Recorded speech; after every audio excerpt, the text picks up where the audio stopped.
کہ پوری Muslim society دنیا کی ایک ملت، ایک قوم، ایک مکان میں لگی ہوئی اینٹوں کے سمان ایک دوسرے سے محبت کرنا.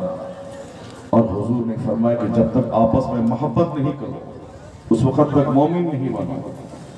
اور اس محبت کرنے کا ایک نسخہ آقا فرماتے ہیں کہ اولا ادلکم علی شیء اذا فعلتم تحاببتم. حضور فرماتے ہیں کہ میں تمہیں ایک نسخہ بتا دوں جس سے آپس میں محبت پیدا ہو جائے گی. افشوا السلام بینکم. آقا کہتے ہیں کہ آپس میں سلام کو پھیلا دو. یعنی محبت پیدا کرنے کا ایک شاندار طریقہ مصطفیٰ نے فرمایا. آپس میں سلام کو پھیلا دو. کرنے والا آدمی دن بھر میں ایک بار کرتا ہے، لیکن پھیلانے کا مطلب ہوا کہ جس کو تم پہچانتے ہو اسے بھی، نہیں پہچانتے ہو اسے بھی، ایک دن میں 100 ملاقات ہو پھر بھی، شوہر ہو تو بیوی کو، بیوی شوہر کو، بچے ماں باپ کو، ماں باپ اپنی اولاد کو، بڑے چھوٹے کو، چھوٹا بڑے کو. یعنی اس قدر کثرت سے زبان پہ سلام کو چڑھا لو کہ ساری قدرتیں سماج سے ختم ہو جائیں، سب کے دل آپس میں متحد ہو جائیں. آج کی تاریخ میں نفرتوں میں جینے والا سماج، ایک دوسرے سے ڈسٹینسنگ اور دوریاں بنانے والا سماج، پڑوسی کی پیٹھ میں خنجر پھونکنے والا سماج، کروڑوں کی موجودگی میں دکھی سماج. اولاد والدین کی شکایت کرتی ہے، والدین اولاد کی. بیوی کا اہتمام شوہر سے اٹھ گیا، شوہر کا بیوی سے. اب اس نفرت بھرے سماج کو محبت کے ماحول میں بدلنے کے لیے پہل کرنا پڑے گا، آگے بڑھنا ہوگا. حضور کہتے ہیں کہ مومن نہیں بنے گا تم جب تک کہ آپس میں محبت نہ کرو. 1 کروڑ کلمہ شریف پڑھ لو، قانوناً مومن رہو گے، لیکن پرفیکٹ مومن نہیں بن پاؤ گے. پرفیکٹ مومن بننے کے لیے اپنے سماج میں 1000 لوگ رہیں، سب سے ادنا آدمی جو مزدور کلاس کا ہے اسے بھی انسان سمجھنا ہوگا، اس سے محبت کرنی چاہیے. اور جب تک محبت نہیں، ایمان نہیں. سفر کے ساتھ ہی ایک دوسرے سے محبت کرو. سماج کے امیر غریب ایک دوسرے سے محبت کرو. شوہر بیوی پر اعتماد کرے، بیوی شوہر پر اعتماد کرے، ایک دوسرے سے محبت کرو.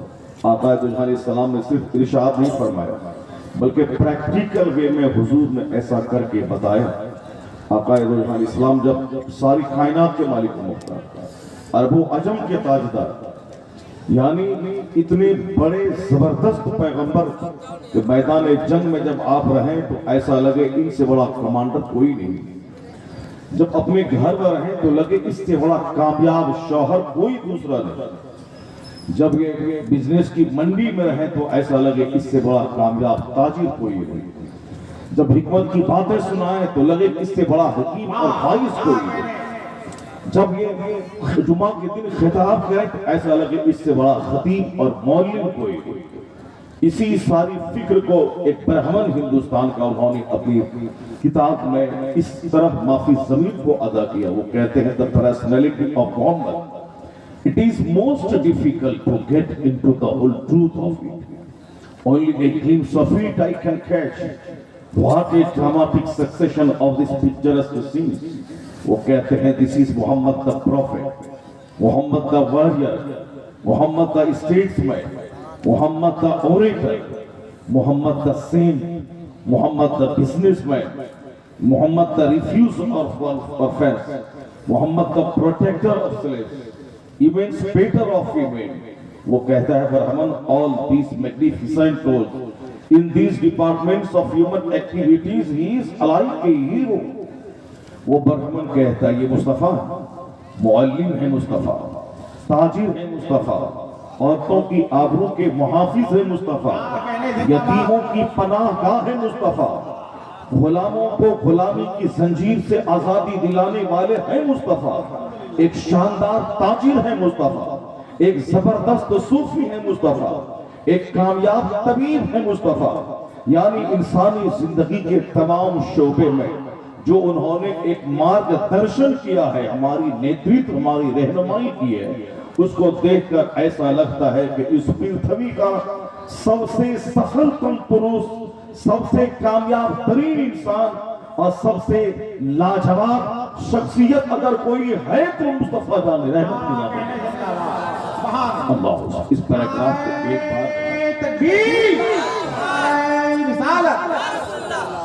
اس پیراگراف کو ایک بار نہیں 50 بار پڑھنے کو دل چاہتا ہے، 1000 بار پڑھنے کو دل چاہتا ہے۔ ایک برہمن نے دل نچوڑ کے رکھ دیا، وہ پڑھا لکھا برہمن تھا، برہمن وہ گجرات کے برہمن نہیں تھا، وہ بہت پڑھا لکھا برہمن تھا، وہ بہار کے برہمن نہیں تھا، بہت بڑا پڑھا لکھا برہمن، وہ ساؤتھ انڈیا کا برہمن تھا۔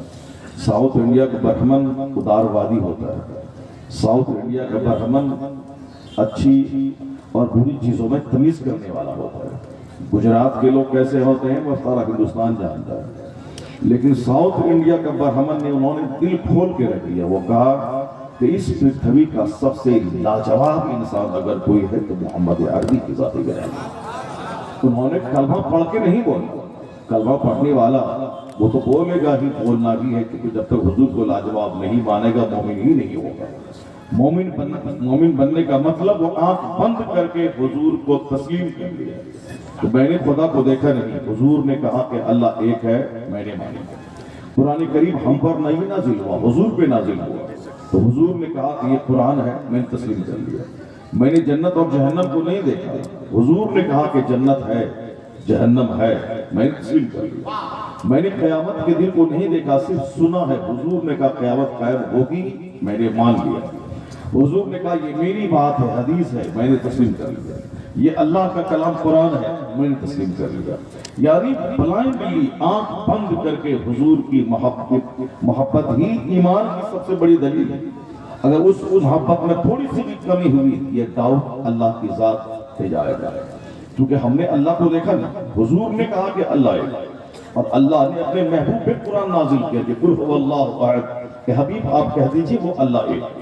تو اللہ اپنے محبوب سے کہتا ہے، محبوب ساری کائنات سے کہتے ہیں، تو محبوب میں اگر شک ہو تو اللہ کی ذات میں شک، محبوب میں اگر ڈاؤٹ ہو تو قرآن کریم کی حقانیت میں شک، حضور میں اگر شک ہو تو جنت اور جہنم کے فارمولے پہ شک، حضور میں اگر شک ہو تو عقیدہ توحید پہ شک۔ اس لیے اعلیٰ حضرت نے ایک سب سے بڑا پیغام دیا کہ ایک نسخہ پکڑ لے تاکہ سارا عقیدہ تیرا اسٹرونگ اور مضبوط ہو جائے، اور وہ ہے نسخہ کیا کہ جان ہے عشق مصطفیٰ، روز وضو کرے خدا، جس کو ہو درد کا مزہ نازِ دوا اٹھائے کر۔ سرکار اعلیٰ حضرت نے پیغام دیا، اللہ کی سرتابہ قدم شان ہے یہ، انسان ہی انسان، وہ انسان ہے یہ۔ قرآن تو ایمان بتاتا ہے انہیں، ایمان یہ کہتا ہے میری جان ہے۔ یعنی پیغمبر اعظم علیہ السلام سے جتنی محبت پختہ ہوتی چلی جائے گی، عقیدہ توحید مضبوط ہوگا، عقیدہ آخرت مضبوط ہوگا، نماز روزے حج و زکوٰۃ کی فرضیت پہ ایمان جمے گا، محبت میں تھوڑی سی بھی کمی رہے سارے عقائد کی دیواریں چرمرا جائیں گی۔ جن لوگوں نے محبت میں کمی کی، کوئی حضور کی بشریت میں انگلی اٹھایا، جن لوگوں نے محبت میں کمی کی سرکار کے علم غیب پہ انہوں نے تنقید کی، جس نے محبت میں کمی کی وہ حضور کے اختیارات و تصرفات انہوں نے انگلی اٹھائی، جس نے محبت میں کمی کی نماز روزے حج و زکوٰۃ سے دامن جھاڑ کر چند بدعتوں اور خرافات کو انہوں نے تھامے رکھا۔ جیسے اہل سنت و جماعت میں کچھ لوگ ایسے ہیں جو صرف نماز روزے حج و زکوٰۃ کو چھوڑ کر میلاد، فاتحہ، چادر، صندل، گاگا کو انہوں نے پکڑ کر اور کہا کہ نماز پڑھنے سے کیا ضرورت، میں نے مرشد کا دامن تھام لیا، وہ جنت لے کے چلے جائے گا۔ جبکہ مرشد کا مطلب ہے مرشد وہ ہے جو نماز کا راستہ دکھلائے، مرشد وہ ہے جو قرآن کی تلاوت کا راستہ دکھلائے، مرشد وہ ہے جو جنت جانے کا طریقہ سکھائے، مرشد وہ ہے جن کو دیکھنے کے بعد بے نمازی کو نماز پڑھنے کی توفیق مل جائے، مرشد وہ ہے جن کو دیکھنے کے بعد حضور کی سنتوں پہ عمل کا جذبہ پیدا ہو جائے۔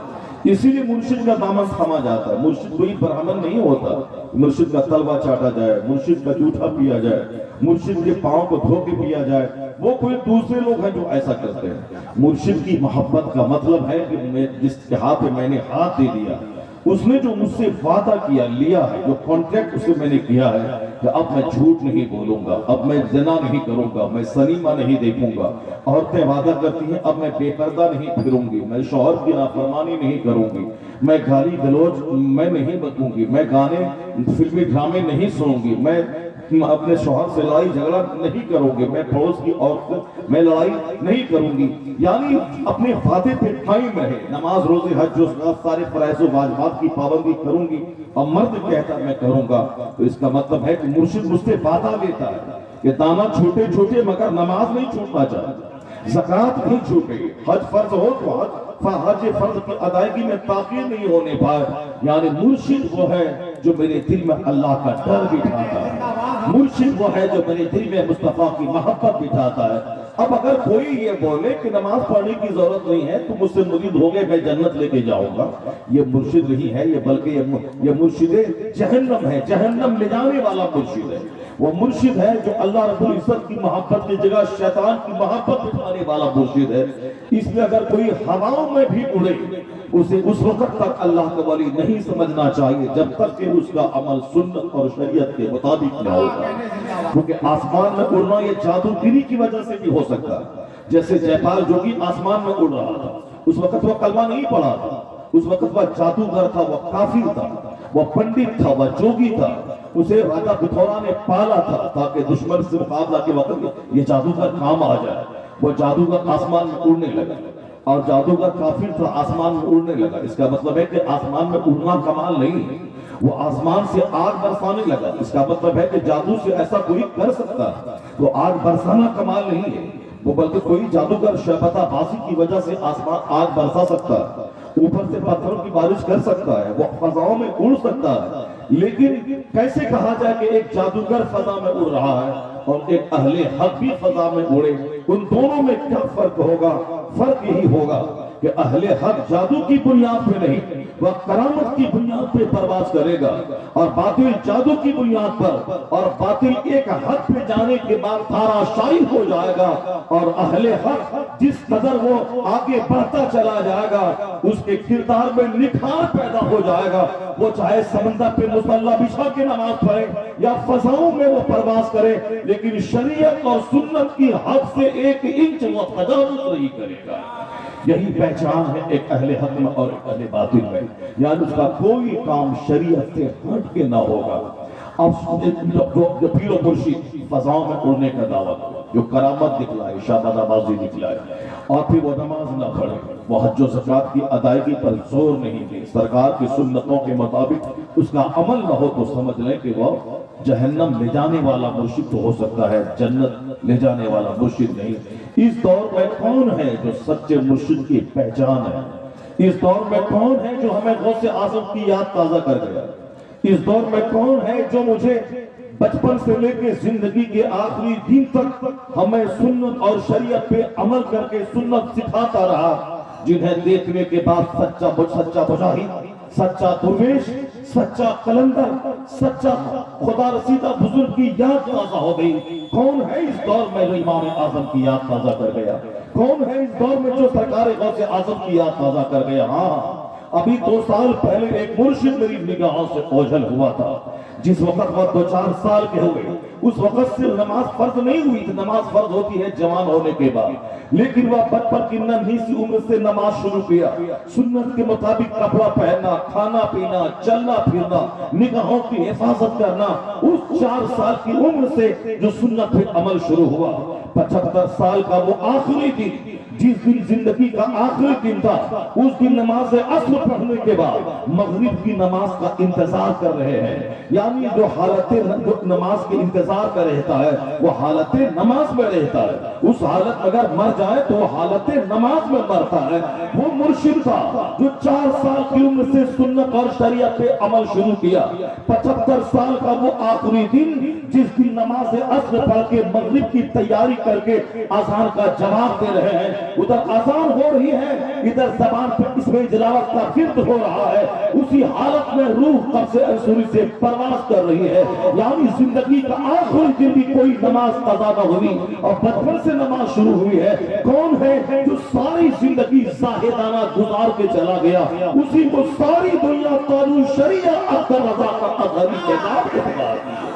نعرہ تکبیر، نعرہ رسالت، مسلک اعلی حضرت خلیفہ تاج الشریعہ. مرشد ہو تو ایسا جنہوں نے اپنی زاہدانہ زندگی سے بتا دیا کہ مرشد کسے کہتے ہیں، اللہ والا کسے کہتے ہیں، پیر کسے کہتے ہیں، پیر اللہ والا کسے کہتے ہیں، مرد درویش قلندر کسے کہتے ہیں. اس کو اللہ نے وہ بلندی عطا کی تھی جس بلندی پر پہنچنے کے بعد آدمی خربوں روپے ان کے پاؤں میں جمع رہتے تھے، جن کے کئی کروڑ پوری دنیا بھر میں پھیلے ہوئے تھے، 10 کروڑ سے زیادہ بنے جن کے دنیا بھر میں پھیلے تھے. جس کا مرید گاؤں دیہات میں ہو، شہر میں نہ ہو، وہ کمزور پیر مانا جاتا ہے. جس کا شہر میں ہو، 1-2 شہر تک محدود ہو، وہ کمزور پیر مانا جاتا ہے. لیکن جن کے مریدوں کی تعداد ہندوستان کے ہر گاؤں قریہ ہو، جن کے مریدوں کی تعداد ہر شہر ہے، صرف ہندوستان ہی نہیں، بیرون ہند، امریکہ میں، ہالینڈ میں، بیلجیم میں، ناروے میں، کینیڈا میں، افریقہ میں، موریشس میں، جاپان میں، ملیشیا میں، سنگاپور میں، تھائی لینڈ میں، سری لنکا میں، یہاں تک کہ عرب ممالک کے 25 سے زائد ممالک و گلف کنٹریز میں جس کے مرید کا ایک نیٹ ورک پوری دنیا میں پھیلا ہو. جہاں بھی جس خطے میں قدم رکھ دیتے عالم کہتے میں آپ میرے مرشد ہیں، عوام الناس میں سے لوگ کہتے میں تاج الشریعہ سے مرید ہوں گا. مدینہ جانے کے بعد وہاں بھی لگتی مصطفیٰ کے شہر میں ایک مصطفیٰ کا سچا عاشق آیا ہے، آقا کا پیغام سنانے آیا ہے. سرکار کے شہر میں رہنے والا وہ تاج الشریعہ کے ہاتھ پہ بیعت کرنے پہ فخر محسوس کر رہا ہے. یعنی دنیا کا کوئی قریہ، کوئی گاؤں، کوئی علاقہ ایسا نہیں جہاں آپ کے ارشاد اور بیعت کا فیض نہ پہنچا ہو. 10 کروڑ سے زیادہ مریدوں کی ایک لمبی تعداد جس میں ارب پتی بھی ہے، جس میں کھرب پتی بھی ہے، جو 80 لاکھ کی کار لے کے حاضر ہیں کہ حضور قبول کر لیں تحفہ کے طور پر اس فقیر کی طرف سے نذرانہ ہے، جو 15 لاکھ روپے لے کے حاضر ہیں کہ حضور یہ ہیلی کاپٹر ہے، آپ اس پہ بیٹھیں اور میرے گھر آئیں، جھارکھنڈ کے اس چھوٹے سے گاؤں میں قدم رکھ دیں، فاتحہ پڑھ دیں، پھر واپس ہیلی کاپٹر سے میں بریلی شہر پہنچا دوں گا. مگر دنیا بھر میں بیت الارشاد کا کام کرنے والے مرشد کو فرصت کہاں ہے وہ جھارکھنڈ کے ایک ایسے مرید کی خواہش پوری کرے جو ہمہ وقت 15 لاکھ روپے خرچ کرنے کو آمادہ ہو. یعنی جس کے گھر پہنچ گئے وہ خوش نصیب ہے، اور جہاں نہیں پہنچ پائیں گے ان کی مجبوری تھی کہ دنیا میں جہاں ہزاروں لاکھوں گاؤں ہیں، جہاں کروڑوں مرید ہیں، کس کے گھر جائیں، کس کے گھر جائیں، کن کی بیٹی کی شادی میں جائیں، کن کے عقیقے میں جائیں، کس کے ولیمے میں جائیں. 2-4-10 ہزار مرید ہو تو چلو، جن کے 10 کروڑ سے قریب مرید ہوں وہ کس کے گھر میں جائیں، کن کی بیٹی کی شادی میں جائیں، کس کے ولیمہ میں جائیں، کس کے عقیقہ میں جائیں. میں یہ کہنا چاہتا ہوں اس قدر بڑے دولت مندوں کے مرشد، اس قدر بڑے ارب پتی کے مرید وہ چاہتے تو نذرانے کے انبار پر بیٹھتے، وہ چاہتے تو بریلی میں بڑی ایک فیکٹری قائم کر دیتے، وہ چاہتے تو دلی میں ایک فیکٹری قائم کر دیتے، اپنے بیٹے اسد کو اربوں روپے چھوڑ کے چلے جاتے. لیکن ساری دنیا جانتی ہے ایک تنگ گلی میں محلہ سوداگران جس میں ایک کار بھی قاعدے سے نہ جا سکے، بڑی مشکل سے کار کا گزر ہو، عرس کے موقع پر آدمی کے بدن میں چھالے پڑ جاتے ہیں، اس قدر زبردست رش اور بھیڑ ہوتی ہے. اسی تنگ گلی میں مزار اعلی حضرت کے قریب جو پرانا ایک آبائی گھر تھا، اسی میں ساری زندگی گزار دی. اس گلی سے باہر نکل کر 10 ایکڑ زمین خرید کے شاندار مکان اپنے لیے بنا سکتے تھے، لیکن وہ 2 کروڑ روپے کی مرسیڈیز بینز کی کار خرید سکتے تھے، وہ 12 کروڑ کی جاگوار کمپنی کی کار پہ چل سکتے تھے. لیکن اس فقیر کو کیا مطلب 10 ایکڑ زمین پہ گھر بنانے کی؟ چھوٹی سی گلی میں گھر میں ساری زندگی گزار دی.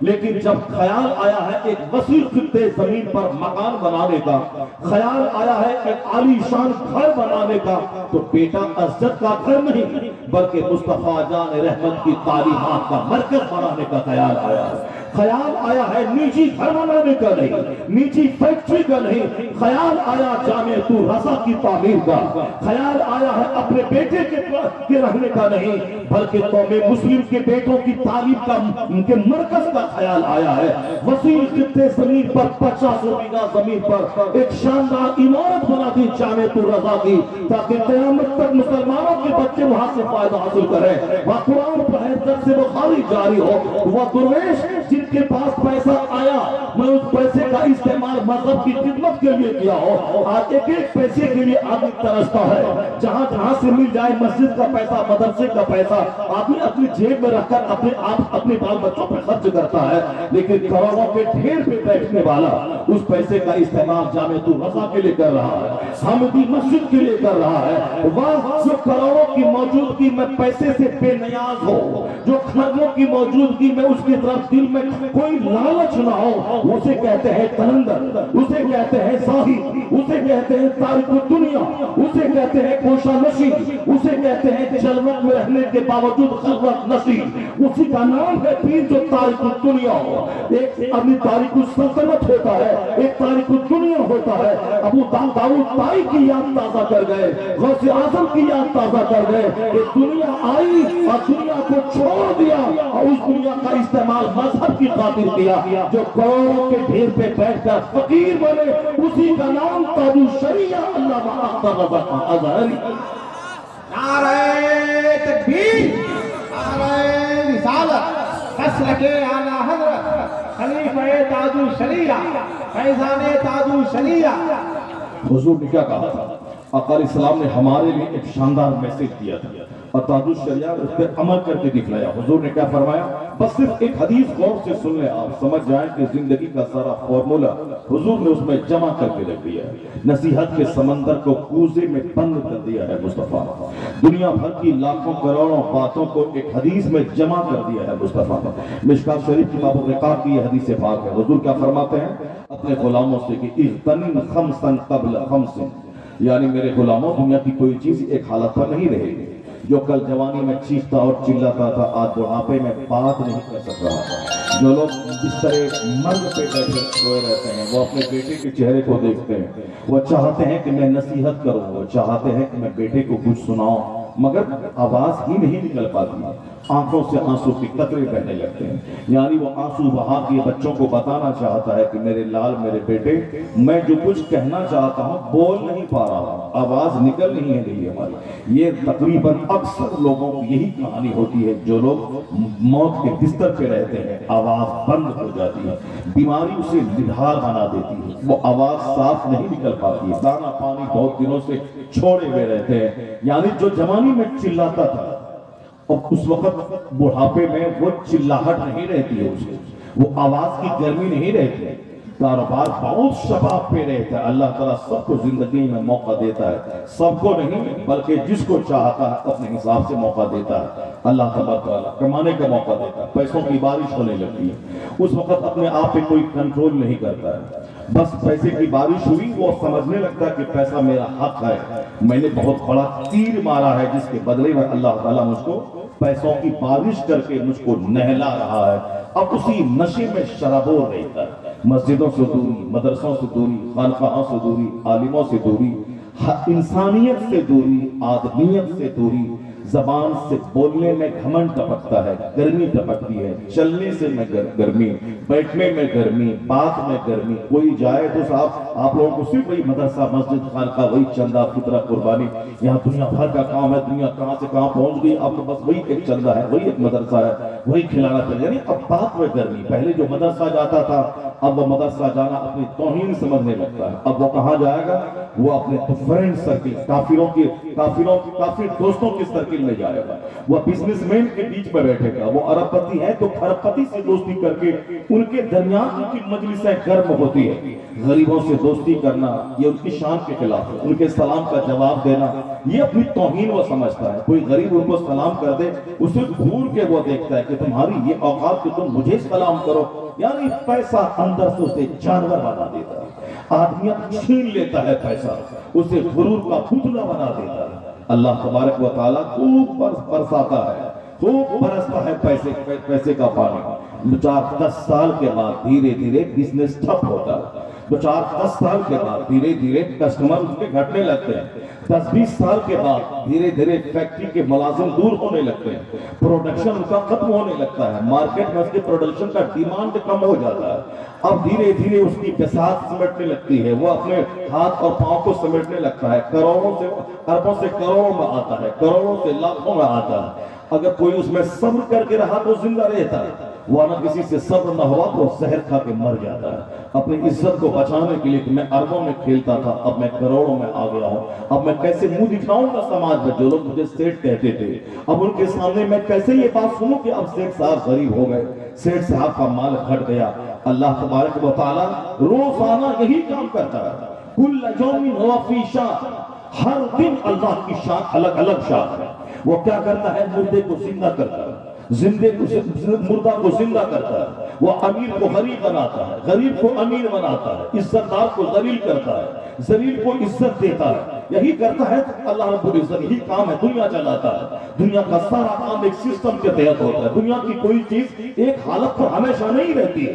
نہ کوئی جوان ہمیشہ رہے گا, نہ کوئی دولت مند ہمیشہ رہے گا, نہ کوئی دنیا میں زندہ ہمیشہ رہے گا, نہ ایک جیسے لمحات ہمیشہ رہیں گے, نہ رات ہمیشہ رہے گی, نہ دن ہمیشہ رہے گا, نہ موسم بارش ہمیشہ رہے گا, نہ موسم گرما ہمیشہ رہے گا. ابھی 1 مہینہ پہلے کڑاکے کی سردی, آدمی کمبل لحاظ سے باہر نہیں نکل پاتا تھا, اور آج ابھی کڑاکے کی گرمی شروع ہونے والی. اب گھروں میں ایسیاں چل رہی ہیں, گھروں میں پنکھے چل رہے ہیں. اچھا تو لگتا تھا کہ موسم ہمیشہ رہتا.